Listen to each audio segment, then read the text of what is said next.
I'm Nathan Knabb, professor of saxophone at Stephen F. Austin State University. I'm Kim Cole-Luevano, professor of clarinet at the University of North Texas.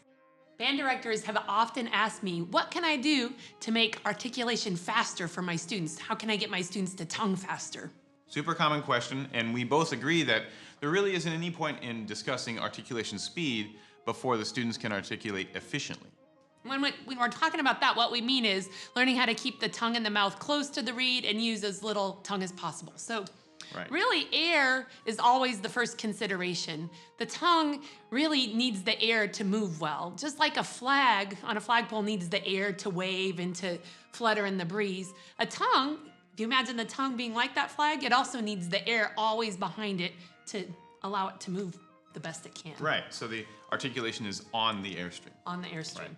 Minimal movement and a minimum amount of tongue hitting the reed is key. So when we're articulating, we don't want the tongue to move back and forth a lot in the mouth, and we want as little tongue to hit the reed as possible in order to create a full seal and articulate clearly. To get to the best place in the mouth for optimal articulation, usually it's going to be what we call a tip-to-tip articulation. Top of the tip of the tongue to the bottom of the tip of the reed for clarinet, because that'll get to the place on the tongue where we can use as few taste buds as possible in articulating. Right, and with saxophone it's a little bit different due to the angle that the mouthpiece enters the mouth. We articulate on the very tip of the reed, but typically just behind the tip of the tongue. Also, it's important to consider what syllables you might use with your students. For me, I like to use a D syllable. Even if I'm trying to get students to be more fast, I'll use syllables that are easy to speak, like TD, because you can repeat that for a long time.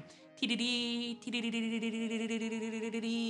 So usually if it's something easy to say, it's gonna be something easy to play.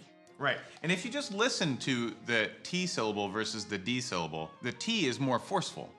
And so when we're trying to create an efficient articulation, we want a light articulation, not a forceful one. So I think we have a common way of demonstrating to students what we mean. Yeah, so one of the exercises that I'll use with my students is I'll have them sustain a note while keeping the tip of the tongue as close to the tip of the reed as possible. So if our finger here is the tongue, so sustaining a note here. And then lightly articulating and coming off only back to that spot close to the reed. This gets them to focus on just how little movement and how little tongue you need to articulate clearly on the reed. And finally, you can actually see when the tongue is moving too much in the mouth, and you'll probably even be able to see it from the podium. If you see a lot of movement down here, right beneath the tongue, like right back of the chin, that's an indication that the tongue is moving really too far away from the reed in the mouth. And students can even feel it for themselves. So on clarinet, if a student plays a note, obviously you'll need to have their left hand covering, but let's just say a C, and repeat, they can actually stick their fingers or hand up here and feel what's going on.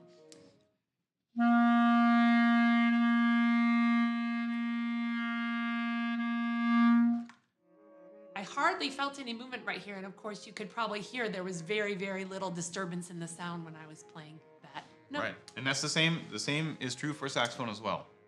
So really, in order to develop a quick articulation, we need to first focus on articulation efficiency.